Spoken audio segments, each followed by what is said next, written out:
Welcome in, everybody, to another episode of the Birds of the Roundtable here on Monday night. Joining me, as always, is the entire crew, starting with David at PHL Eagle News. What's going on, David? Doing great, man. Still enjoying the challenges of the new platform, but hey, the show goes on. We're figuring it out every week. We get a little better. Also joining Dives at Mr. Crockpot. What's up, buddy?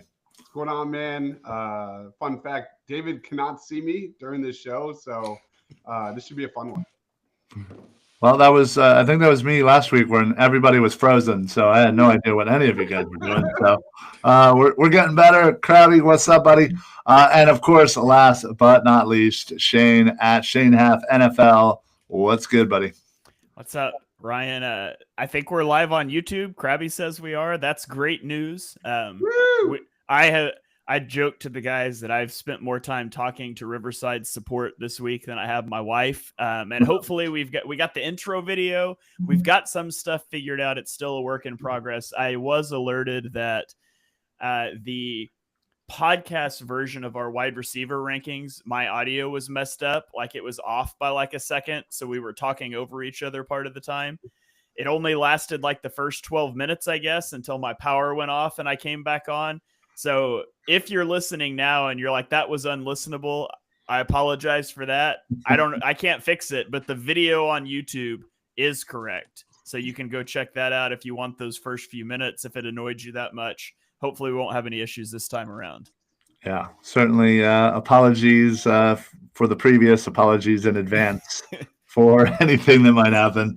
Technology is fun, isn't it? So tonight, we are going to be ranking our top 16 tight ends in the NFL heading into the 2025 season. If you've been with us this whole entire time, well, first of all, thank you. But we have gone over the quarterbacks, the running backs. Last week we did the wide receivers, and now we are on to our tight ends. So this should be a fun exercise to kind of see where everybody's head's at heading into the 2025 season. So with that being said, I'll start with Dibes because you're on the bottom. Number 16, who do you have for number 16 tight end in the NFL? Yeah, I'm drinking the Kool-Aid when it comes to Chicago Bears and Colston Loveland and Caleb Williams' development and that new head coach over there. I mean, this is I'm the only one that had Colston Loveland, and he's going to be the featured tight end. You look at Cole Kmet, he's part of a previous regime, and he had a down year last year. A team doesn't pick a player in the top 10 without expecting them to be holding a feature role there. You look at Ben Johnson, the new head coach. You look at during his time in Detroit, he had Sam Laporta, who played a lot in 11 and 12 personnel, and he had a lot of opportunities there down the field. And you look at Caleb Williams' willingness to hit deep targets, and I think Colston Loveland's a really good fit there. I think I'm gonna drink the Kool-Aid. I always favor rookies on these things, so he's not my only rookie on this list. Here's my shocked face. All right, so you mentioned that no one had Colston Loveland. Shane, I know your answer already, but just so we can have it officially on tape, why did you not have Colston Loveland on your rankings? Yeah, he's a rookie, and I just try not to put rookies on these lists. And I pretty much said that Ashton Genty was probably the only rookie that would make it, and I stuck to that this week. I almost put Tyler Warren in there at like number 16, and I was like, no, I'm going to stick with it. Tight end especially is such a difficult position to project to the NFL at times. So he's just a rookie, and he's not going to be on it for me. David, anything to add? No, the same. To give Dibes a little support here, Ben Johnson made Sam Laporta look really good as a rookie in Detroit. So I would guess it would stand to reason he'll do the same for Loveland his rookie season. But It's a hard position to kind of show off on as a rookie. I think we've seen so many guys who we thought would do something like Kyle Pitts, and they didn't. So. Yeah. Yeah, I think we're perhaps seeing the NFL through Brock Bowers colored glasses, but it's hard for a tight end to break free as a rookie. So, all right, let's move right along. Shane, your number 16. Who do you got? I have at 16 Kyle Pitts, who David just mentioned, and I mean, Kyle Pitts has over 1,000 yards as a rookie. He's been less productive each of the 2 years since. He's a unicorn athletically, but he's a major liability in the run game. He started being on the field less down the stretch. And so I'm still, I guess, having him up there for his athleticism, but he's got some major limitations. And this is probably the end of the road for him as far as whether I'm going to continue to feel that way about him. All right. I was going to say, it doesn't look like. Oh, no, wait. David, you also have Kyle Pitts on your list at number 15. Yeah, I think he's the biggest enigma at the position. He has all the tools. I mean, he's speed, size, ball skills. He's been trapped in scheme purgatory since entering the league. If they finally unleash him as like a vertical threat, a mismatch instead of a glorified decoy, I think he could enter the conversation as being a dangerous weapon. But if not, I think we'll have to accept that usage rather than talent will end up defining his ceiling. All right. Well, there you go. Dibes, any reason why you didn't have Kyle Pitts on your list? Zero. Just not a believer anymore. Do I sound any better or no? It sounds a little louder to me now. Sounds better to me as well. And you look great. Ah, man. And now you're just lying. Yeah. All right. Okay. Well, David, we'll stick with you for your number 16. Who do you got? I went with Tucker Kraft. I think he was one of Jordan Love's favorite security blankets during their little late season surge there. He showed he could handle the dirty work in the run game, slip into zones when defenses keyed on the receivers. I know Luke Musgrave is in the mix, so volume could be Spidey, but I think Kraft's value is that Love trusts him, and I think he's a solid tight end 2 with tight end 1 upside. All right. Dodge, you had him at number 13. Yeah, Yak Machine, no doubt. I'm actually a guy that was a big fan of Luke Musgrave, and he really hasn't done much. Slightly disappointing. I expected Musgrave to kind of take his game to the next level, and I think Tucker Kraft there is the guy. So that's why he's high on my list. All right. And Shane, you had him all the way up at number 7. Yeah, maybe that's crazy. But breakout year in year 2. He catches 50 passes for 707 yards and 7 touchdowns. And it's not about the overall stats, though. It's more about the efficiency for me. He was second in yards per catch, and he led the league in yards after the catch per reception at 8.8. Second place, by the way, was 6.6. So, I mean, he's lapping the league when it comes to creating after the catch. Some of that's the Packers offense, but he's a physical runner with a high motor. He needs to improve, like, creating separation at his routes, but I think he's a big up-and-comer in the league. And so maybe I'm a little higher on him than I should be, but I'm really excited about Tucker Kraft in 2025. Yeah, he definitely has the potential. I think the combo with him and Love should make for, certainly a good nightmare matchup for defenses. So I'm excited to kind of see what he can do. And, I look for him to continue to rise up on these lists here. So, all right, let's stay with me. And I'll go with my number 16. And I went with Jake Ferguson from the Dallas Cowboys. Yeah, I mean, obviously last year was, again, hopefully the, not what we're expecting out of Jake Ferguson. Some injuries, Dallas as, as a whole with Dak having some injuries. So he's coming into the year healthy. Dak's healthy. And again, I think adding a weapon like Pickens certainly might kind of make it so he sees a little bit more action there when they're worrying about the two wide receivers there in Dallas. And I have always thought he was decent tight end. Nothing too high, nothing too low. Pretty consistent. So hopefully he gets right back to it this upcoming season. But Dives, you had him number 14. Yeah, you look at 2023. He had 25 red zone targets, leading all tight ends. And last year, 0 touchdowns and just 6 red zone targets. So you're hoping, a full season of Dak Prescott, a healthy Dak Prescott can return his production. But long story short, the Dallas offense is going to move the ball. There's an offense that throws 61% of the time, the sixth most in the league in 2024. So that's why he's on my list. All right. Shane, any reason why you did not have Jake Ferguson on your list?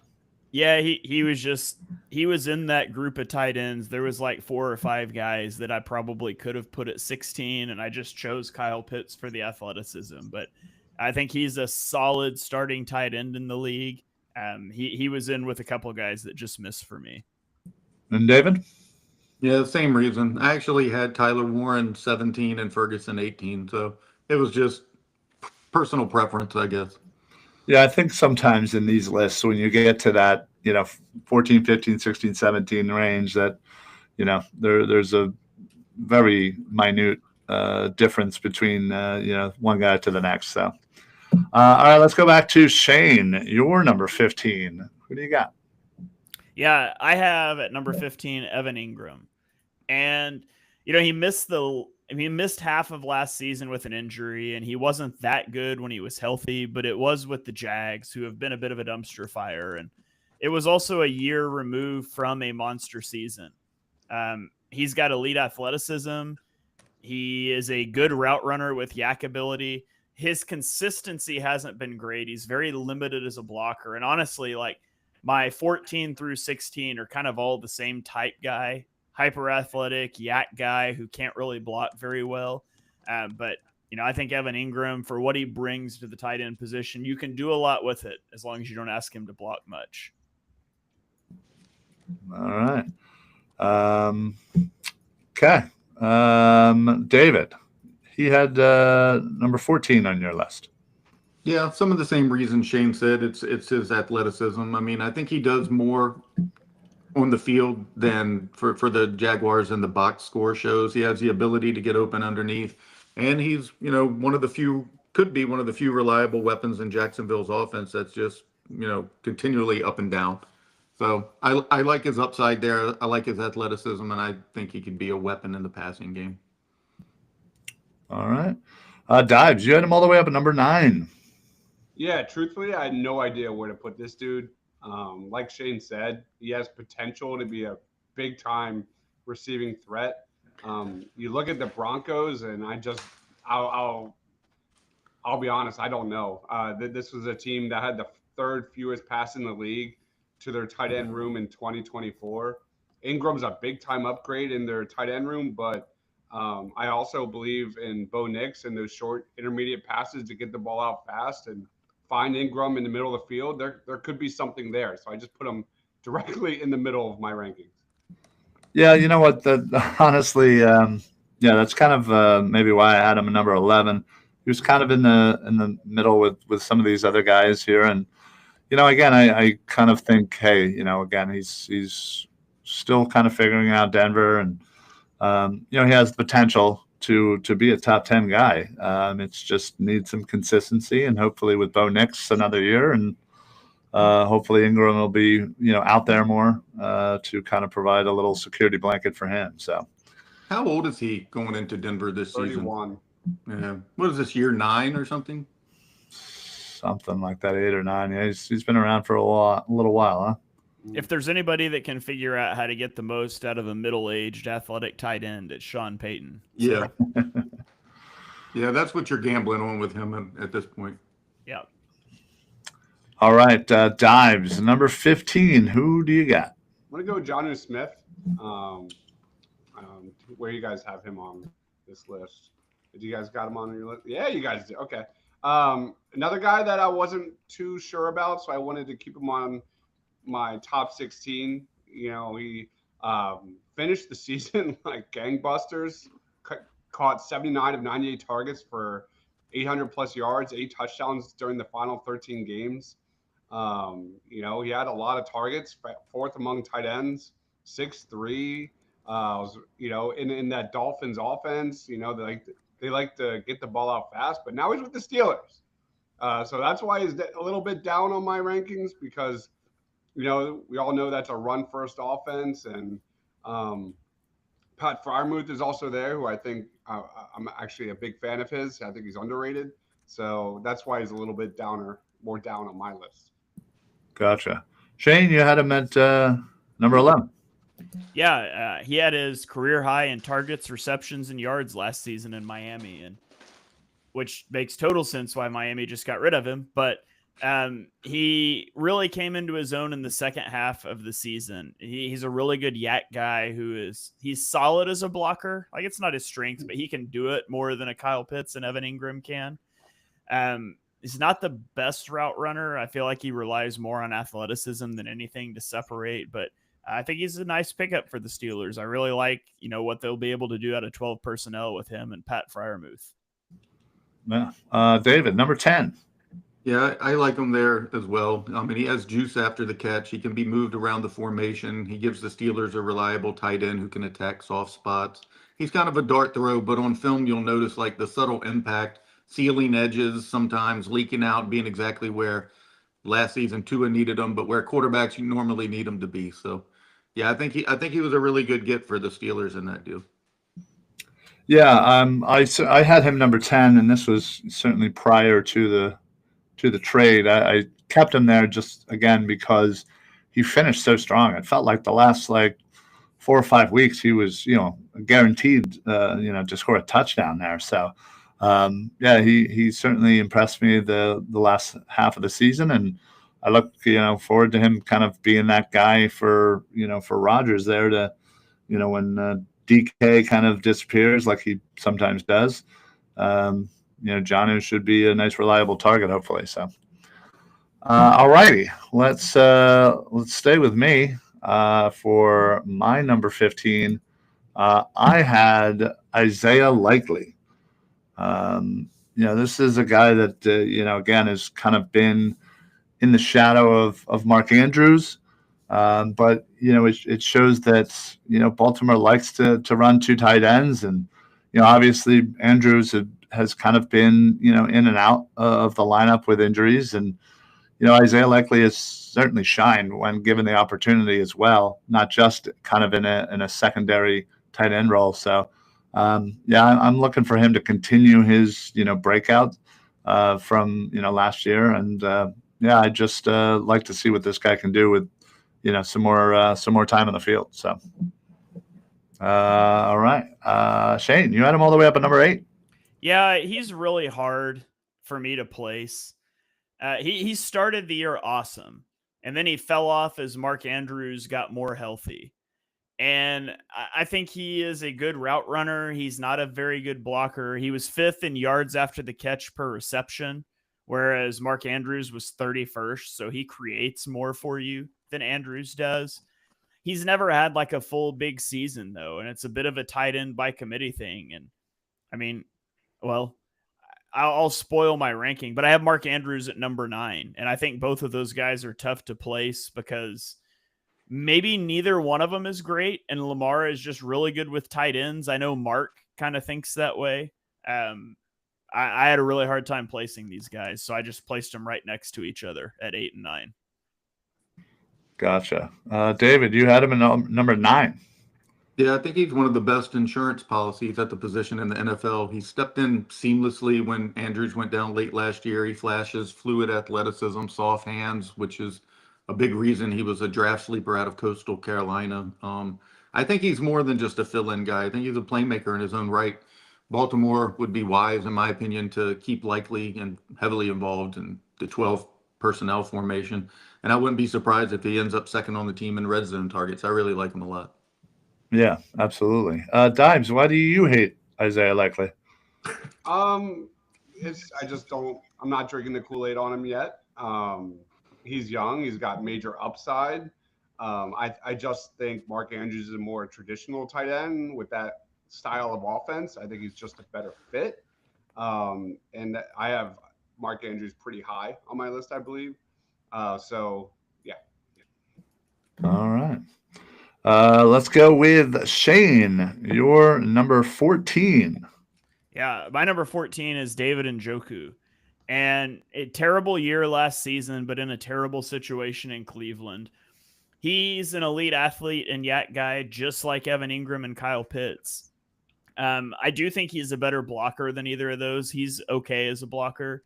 He does have inconsistent hands, so maybe not as good of a catcher as those guys, but those three are kind of my tier of like super athletic guys that I really want to put it all together, and it just hasn't quite happened yet. But he's my number 14. Gotcha. Dives, number 10. Yeah, when he's healthy, he gets a lot of targets, and he just needs to stay healthy. The biggest question mark is that Cleveland quarterback situation. Shedeur Sanders, Dylan Gabriel, Kenny Pickett, Joe Flacco, Deshaun Watson has a torn Achilles. And then you throw in your boy Ryan, Harold Fant with the Cleveland Browns, and we'll see what that looks like. They picked him in the 3rd round, so they clearly see him as a successor. So we'll see. All right, David, number 11.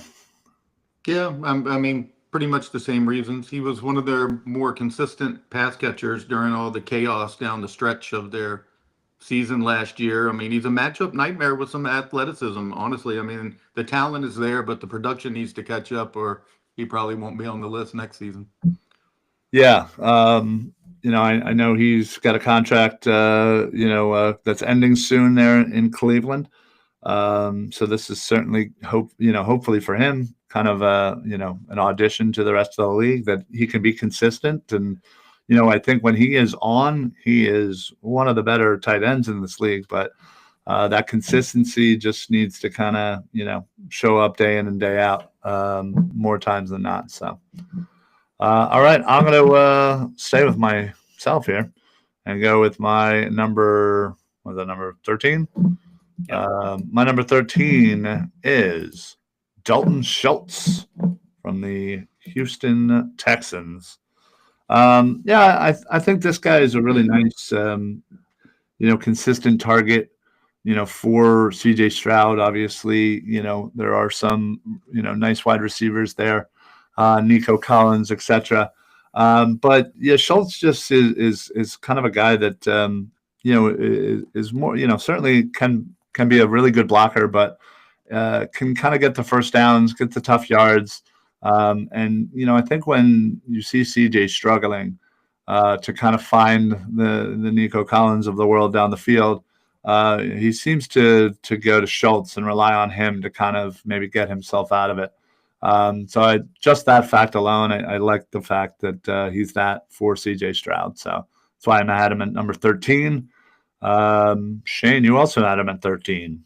Yeah, and so did David. I think it's funny. All three of us had him at 13.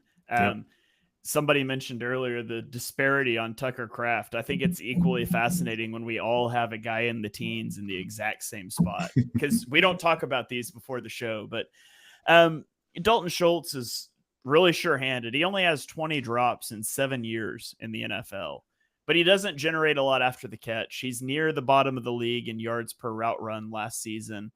I think he's a good route runner with a high football IQ, and he's functional as a blocker. Like he is Mr. Reliable, and that's about it. Like he is a high floor, low ceiling guy, if we were going to use draft terminology. And so there's a lot of value in that, especially at a volatile position like tight end. He just doesn't bring a ton of upside. What you see is what you get, which isn't bad. But that's why I've got him just outside the top 10. David, also 13. Yeah, same. My first two notes were reliable and knows how to get open. That was about the best that I could get for him. I'll give him credit. He played a vital role in C.J. Stroud's rapid rise, in my opinion. I mean, he was a very reliable weapon. Did the dirty work over the middle. He came up in a lot of clutch key spots. He's not the flashiest player, but the Texans know his value and how to maximize his potential. Like Shane said, he has really great hands. Doesn't get much yak, but they know what they have with him, and he fills his role in their offense very well. Yeah, no, exactly. Dibes, any reason why you didn't have Dalton Schultz on your list? Yeah, I had some concerns. They brought in some newbies like Jaden Higgins and Jalen Noel, who I really, really like for that offense. So I'm not buying the 2023 Texans. So Yeah, a comment here from Brett Eclipse asking why the Cowboys let Schultz walk again. The Texans paid him like $12 million a year, which is more than he's worth. But so that's probably got more to do with it. They had the room to spend on him, and the Cowboys were better served spending that money elsewhere. Yeah, no doubt. All right, David, who do you have for your number 12? Dalton Kincaid out of Buffalo. I expected him to kind of build upon his rookie season. That didn't really happen, but he's a solid player, if not spectacular. But I think there's more there. He flashed in spurts. He never quite exploded like everybody had hoped, but I still think he's got the tools to be a really good player. He's more of a pure receiver than and kind of a developing blocker, I guess would be a nice way to say it. He struggles against power, but he can wall off defensive backs, seal. They use him in motion often to create mismatches. So I expect his better days ahead of him. Dibes, you had him number 11. Yeah, I just look at that offense, and there's not a lot of big time talent at wide receiver. I think he's in a good situation. You look at Josh Palmer, Khalil Shakir, Elijah Moore, Laviska Shenault. Remember that guy, future Eagle Laviska Shenault. But anyway, that's a big reason why he's high on my list, because he's going to get targets. All right, Shane, number 12. Yeah, he's another one of those super athletic guys that he's almost a receiver. He fell off hard in year 2. His season high was 53 yards in a game. He was asked to stay in and block a lot on 37% of his dropbacks, or of the team dropbacks, which is strange considering he's not a very good blocker. I do think he's a good yak guy and a good route runner. It just hasn't all come together for him yet. And if you're working with a quarterback as talented as Josh Allen and it doesn't come together, it starts to make me question things. So hopefully he has a big year this year. If not, I would probably not have him in my top 16 next year. Yeah, honestly, I have him up high because I truly do believe in the potential of Dalton Kincaid, and again, as kind of Dibes illustrated, there's not a lot offensively for Josh Allen to utilize there. And, they really should be, using him a lot more often. So kind of like you just said, Shane, I could easily see him, if he has another season like last year, him falling off this list for me. And I'm just kind of betting that the last year was not the norm, and we'll see him kind of figure it out this year. So, all right, we are at number 12 for Dibes. Dibes, who do you have at number 12? Yeah, it's my guy. I'm going Tyler Warren with the Colts, man. Big fan of Tyler Warren, as you all know. It was a little surprising that he wasn't the first tight end off the board.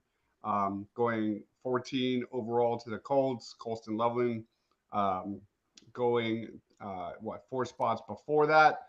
But just major production at Penn State, over 100 catches, over 1,200 yards, 8 touchdowns, elite versatility, elite leadership. Yeah, I know the Colts threw the 4th fewest passes to tight ends last year. And I know the quarterback situation is a disaster. But for me personally, I had Tyler Warren just a notch below Brock Bowers as a talent.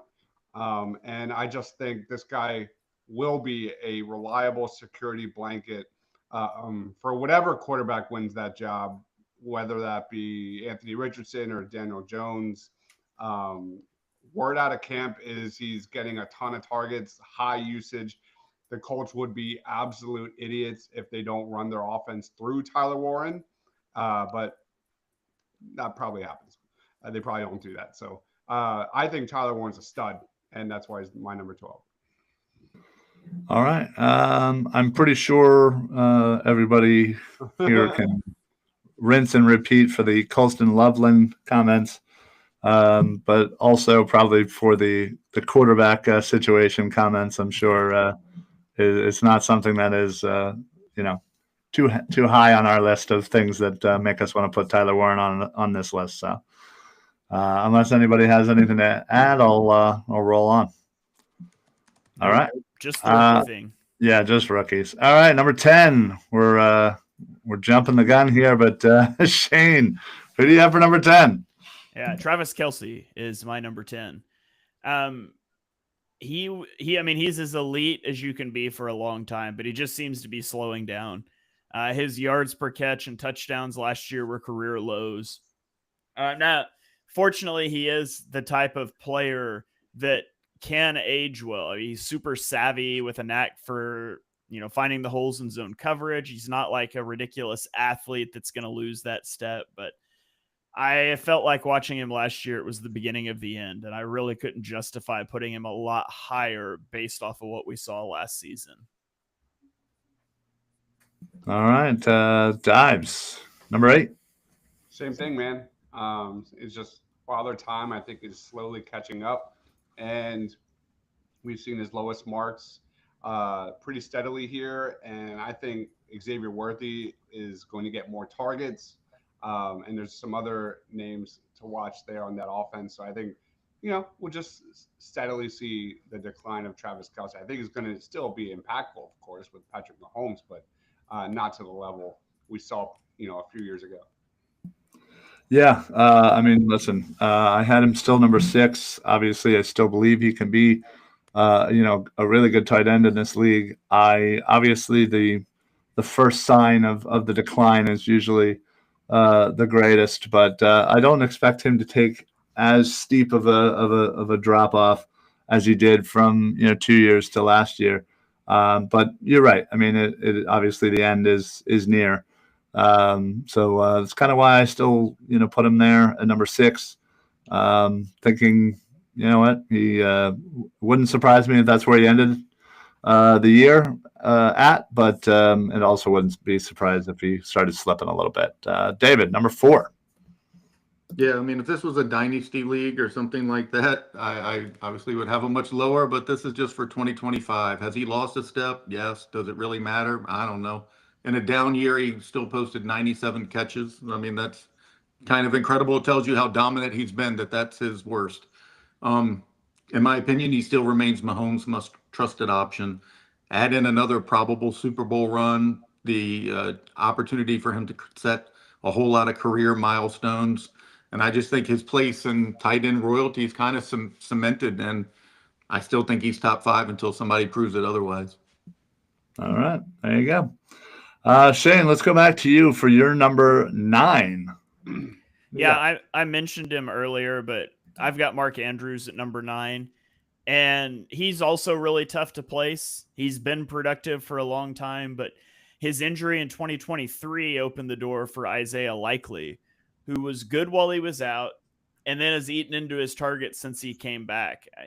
Mark Andrews has good hands. He's a big-time red zone threat. He's not a good blocker. His efficiency stats aren't as good as Isaiah Likely. As I mentioned, 31st in yards after contact 31st in yak per reception, where Isaiah Likely is 5th. I lumped them together. Maybe they're both not that good. Maybe they're both really good. I don't know. It's really hard to place them to me. All right, Dives, you had him at number 7. Yeah, the one fun, interesting fact about these two is both are in the final years of their contract. So I'm curious, how that will impact their target share. Just something to think about. Absolutely. Yeah, listen, I think last year was kind of an anomaly. Injuries and again, a kind of a slow start kind of led to a lot of that. So, But once he, midseason kind of hit, obviously he was healthy, he shook off the slow start. He was back to kind of being his dominant self. So, David, you had him at number 6. Yeah, when healthy, I mean, I think he's elite, but like we just mentioned, he, missed a lot of time. But another thing that is like a common theme when you're talking about tight ends, he is, Lamar, yet another quarterback's go-to guy. He's the, safety valve. He makes the tough catches over the middle. He makes the box out grabs in the red zone. He exudes leadership that doesn't show up in the box score. And he's basically still the heart of Baltimore's passing game. Shane's right. He isn't out there pancaking people, but he is assignment sound and he's physical. And, he's a key component in Baltimore's run heavy sets. So that's why I had him at 6. All right. David, let's stay with you. Your number 8 tight end. Who do you got? I think it's TJ Hawkinson. He has to stay healthy. That's the bottom line. 2024 was an injury-riddled season for him. And, the Vikings offense underwent a lot of changes, but I do think he has, above average talent. He's above average route runner. He's smart with leverage. The quarterback situation will, definitely dictate, his ability to put up good numbers. But I think that who's the quarterback, McCarthy, this season? Yep. If he's somewhat competent, I think you could see a small bounce back from Hawkinson. Gotcha. Dives, number 6 for Hawkinson. Yeah, same thing David said. Of course, he's going to be that security blanket for JJ McCarthy, hitting those short routes. As a check down, I think TJ should have a good season, despite Justin Jefferson and Jordan Addison and all those other weapons on that offense. Should still put up decent numbers. And Shane, all the way up at number 4. Yeah, he missed the first half of last season with an ACL injury, but he came back and produced in the back half of the season, so it allays concerns about that lingering really for me. He's a solid route runner with good hands. He doesn't really have high-end athleticism or blocking, but he's serviceable in both areas. He's just kind of a well-put-together tight end that can do a little bit of everything, and there's not a lot of well-rounded tight ends in the league, to be honest. There's a lot of receivers. There's not a lot of them that are well-rounded, and he is one. So that got him up into my top 5. Yeah, honestly, I think the injury history for Hawkinson, the uncertainty of J.J. McCarthy kind of pushed him down a little bit for me. Otherwise, I'd probably have him up where you have him, Shane. I love Hawkinson. Honestly, I think, like you said, he plays the game the right way. He's a complete tight end. But I just kind of pushed him down a little bit just with the uncertainty of the injuries and the quarterback. So, all right, we'll stay with me. We'll go with my number 8. And we finally have a Philadelphia Eagle. It's Dallas Goedert. I wish I would have pushed you down even further. But I figured I'd at least have you at number 8. Listen, in all seriousness, I really do like Dallas Goedert. I think it's more of a being disappointed in his availability every year. It's this injury, it's that injury. It constantly keeps him out, and the Eagles certainly don't believe in getting, at least not recently, a competent tight end too for when he does go out. I think, again, when healthy, I think he's right up there. In fact, I'd probably have him a little higher. Some of the plays he's able to make, not a lot of tight ends can. So it's really just the injury. He's soft like Charmin. So all right, Dives, number 5. Just like Shane said, he's a complete tight end, and he's put up a lot of records as a tight end in postseason history. You looked at last year, he was the Eagles' best receiver in the playoffs. He was the guy that had the stiff arm against the Packers. That was arguably the biggest play, and consistently made big play after big play. Go watch the highlights. And we don't talk about it enough. And he was right there with Zach Bond as one of my favorite signings of the offseason. The Eagles don't have any other options. They don't even have that many options going forward. If you look at 2026, it's not great. So glad he's back. I think he is an elite tight end when healthy. Big two words there. And he is a top five. That was the point of me putting him at 5, because he is a top 5 tight end when healthy. All right, David, you had him at number 7. Yeah, I mean, Goddard's never going to lead the league in targets, but when he gets the ball, good things happen. I mean, he's a big-time blocker, he's tough as nails. He plays with leverage. He can handle most defensive ends. He sustains blocks well in space, all while being, a very reliable intermediate target. Philly doesn't never need to sub him out. He's a 3-down grinder, and there's a lot of value in that, in my opinion. And offensively, he has an underrated yak ability and serves as a safety blanket on a team full of superstars. And again, there's value in that as well. Philly still trusts him when it matters the most, and that's good enough for me to have him number 7. All right, and Shane, you had him up at number 5 as well. Yeah, Brett Eclipse says it's not a unanimous top 5, so the top 5 counter stays at 3 Eagles, and that's David and Ryan's fault because he's absolutely a top 5 tight end in the league. Injuries and volume have been the 2 Achilles heels for Goddard throughout his career. He's missed time. He's missed an average of 4 games a season over the last 4 years.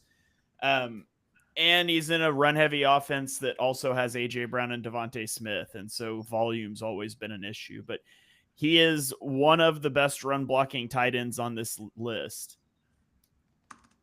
Like one of the few guys that his run blocking is a plus, not it's serviceable. Like I said with Hawkinson, like he is a plus. The Eagles averaged last season almost 30% more rushing yards on plays that Goddard was on the field versus off the field. So he is a massive positive there. And he's really good after the catch. He's second in yards after the catch per reception and second in yards per route run among tight ends last year. Now he lacks top end speed.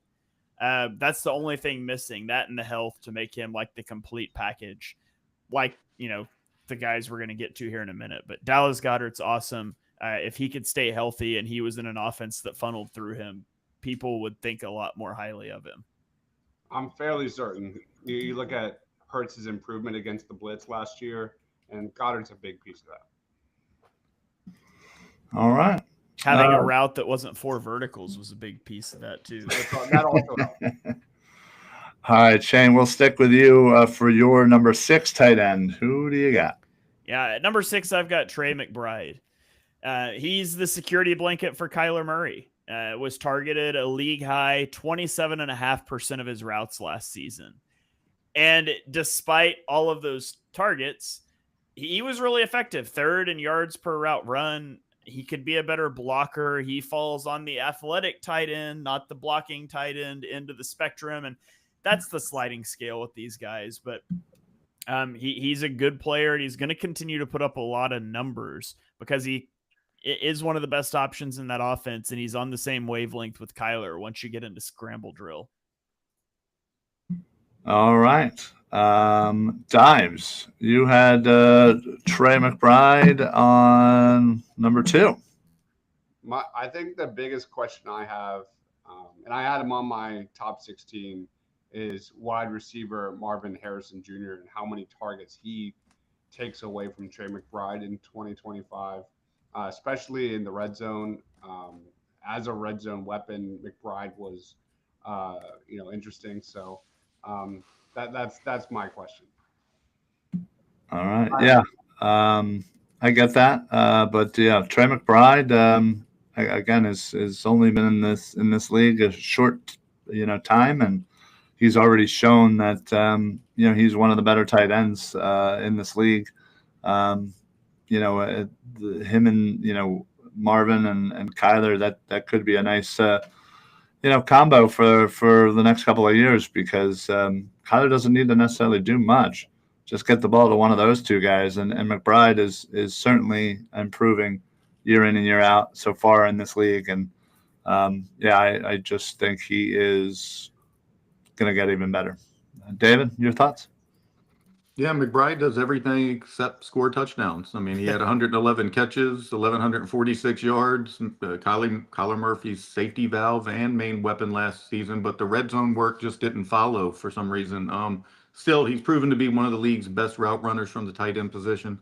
I think he's a true breakout player who has shown significant improvement as a blocker. So yeah, I love the kid.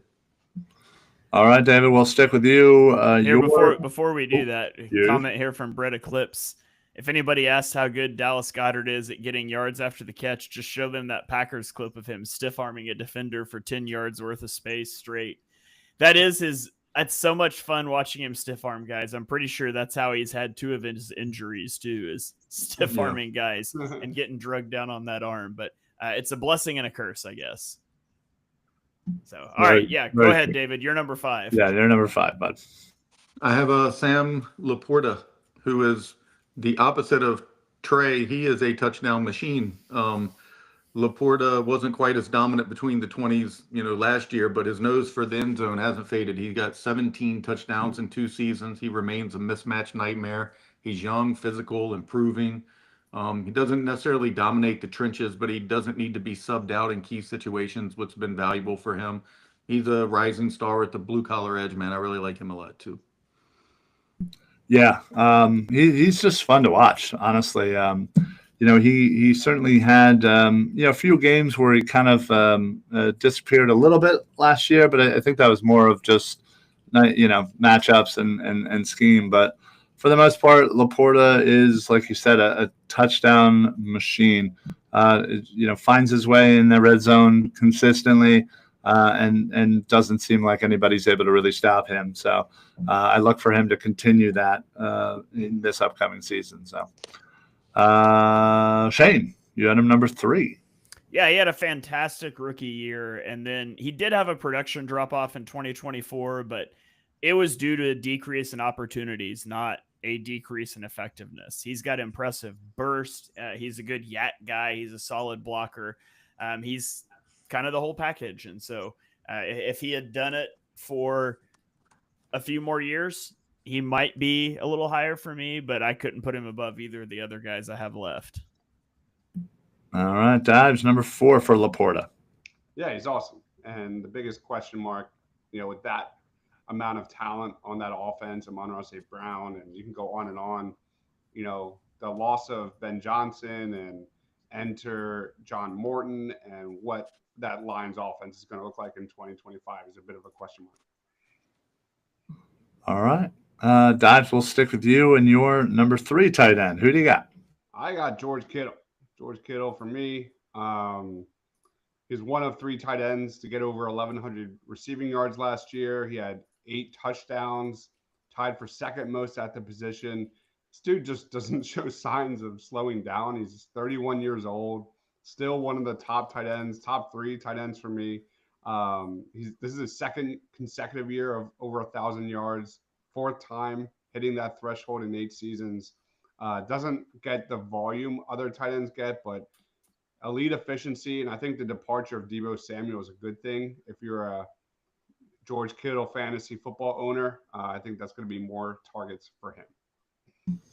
All right. I think Kittle is a tight end that quite literally can do everything exceptionally well.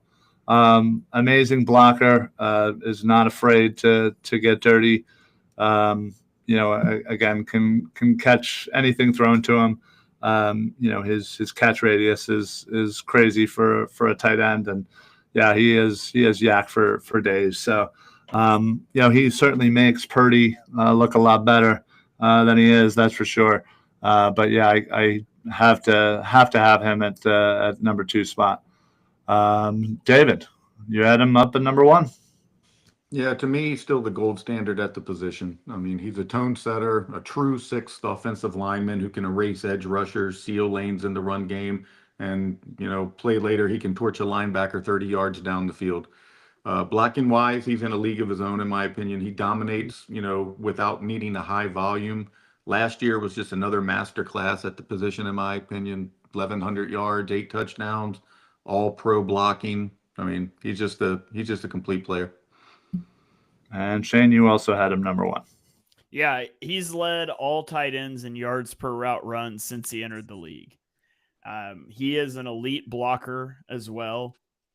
He's the only guy on this list that's on par with Goddard in terms of blocking, and he's a yak monster. He can do it all. Like, he's Dallas Goedert, but with elite athleticism and a better track record of health. I think I'd have to check that part. I don't remember how healthy he's been, but he's the total package. He's number one overall for me. Yeah, he's been much healthier. I think he's missed like 8 or 9 games in 4 years. Yeah, that's what's in my head, but I wasn't 100% positive. Yeah, definitely. So, all right, Shane, I'll stick with you. You're number 2. Who do you got?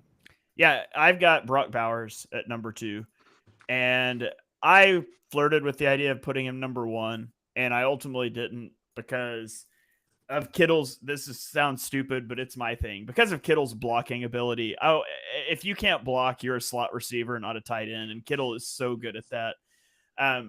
But Bowers was awesome, and I think he's going to pass Kittle at some point in the next season or two.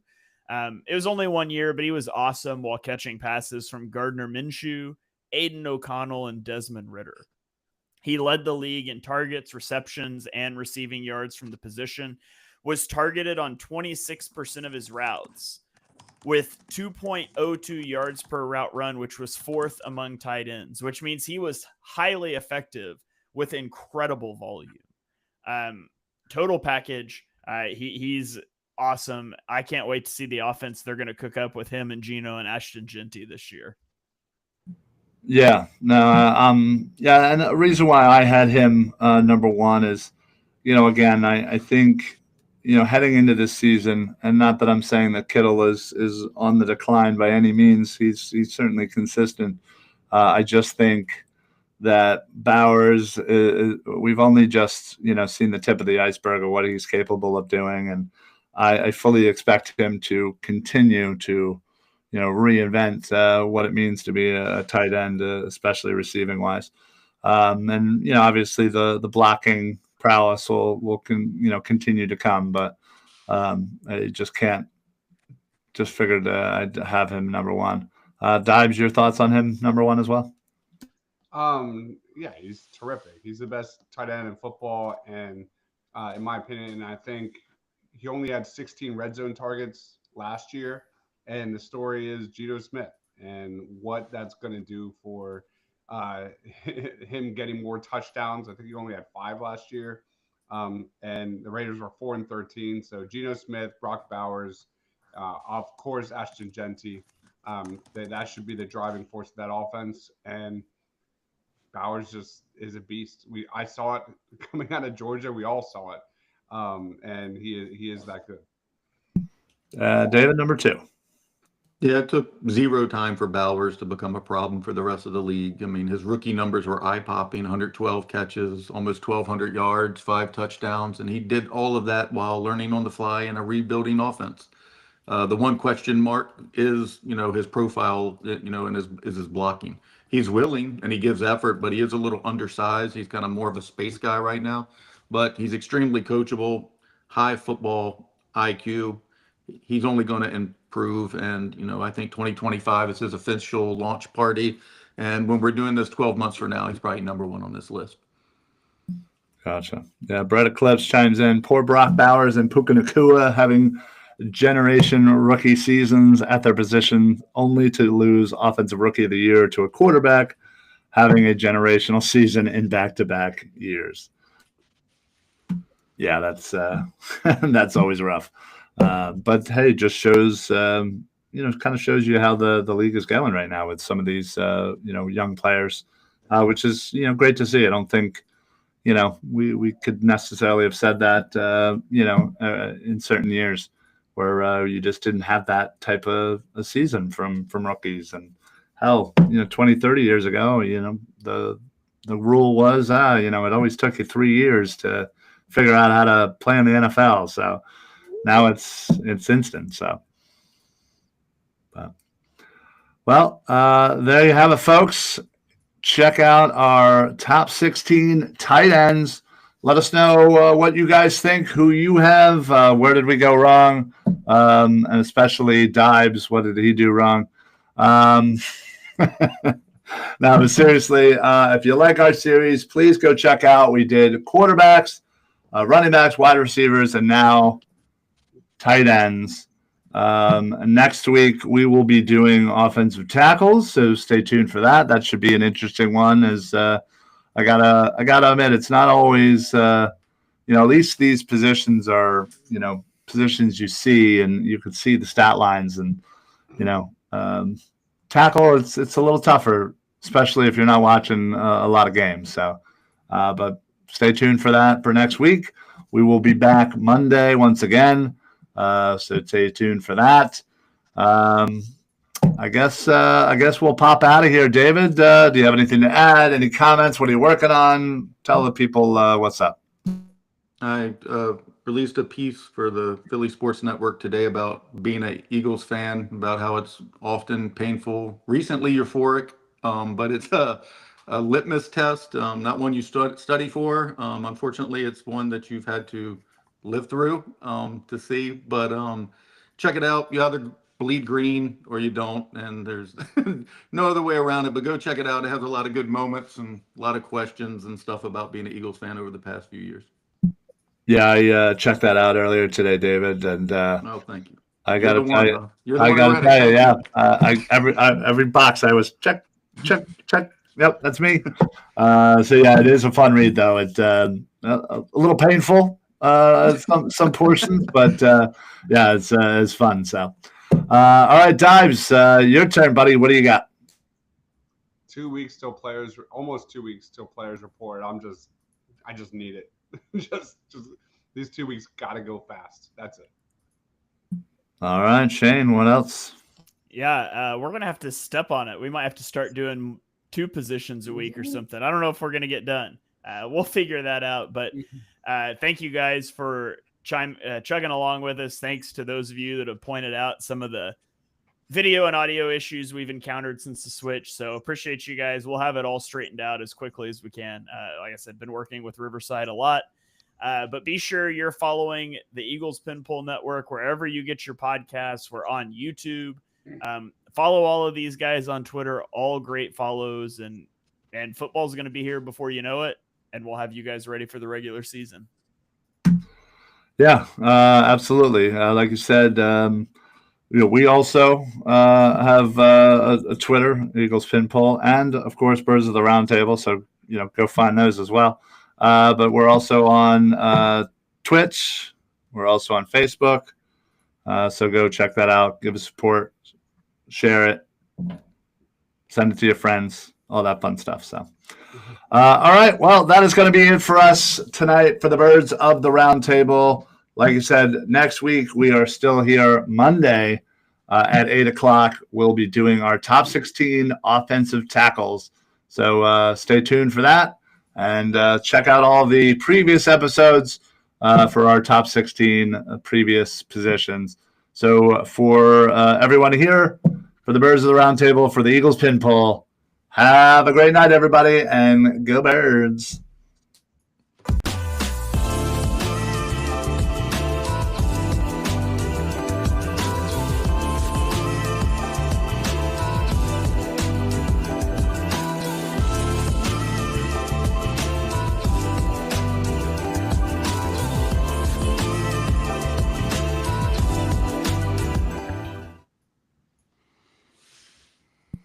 All right, guys. I will see y'all next Monday. I got to get out of here.